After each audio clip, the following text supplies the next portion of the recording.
Hey everyone, it is Kedma, your fellow small business superhero, your 3-minute small business boot camp. Today I'm going to continue the dialogue around negotiation. And I just completed reading this incredible book.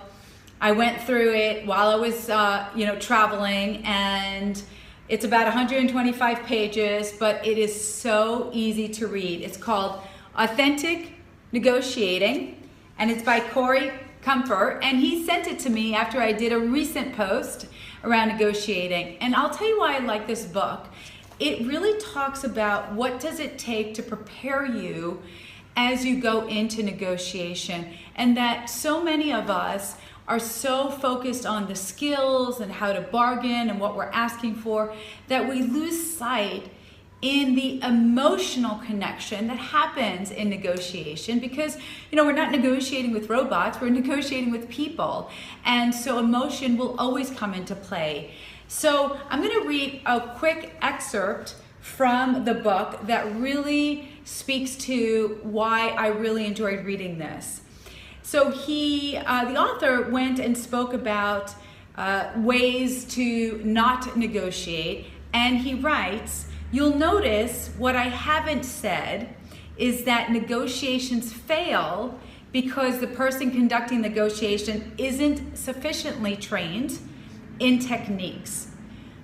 Many people fail at negotiating because they are not willing to take the inner journey, to deal with what they have to in order to reach the level of clarity and confidence needed to go into the room without conflicted emotions, without being rigid, or letting their ego take over."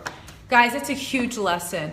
I remember one of the most powerful lessons I learned in the art of negotiation was a negotiation I did not come away with winning, and I was frustrated. And I remember walking in to speak with my boss about it. This was many, many years ago. And I sat down and I looked at her, and her name is Roz, and she's amazing. And I said, "Roz, I'm so frustrated about this situation, and I can't understand how to convince them that we need whatever we needed." I think it was funding. And she quietly listened and looked at me, and she said the most powerful statement in how I negotiate these days. She said, "Kedma, do you want to be right in life, or do you want to win and make money and be successful?"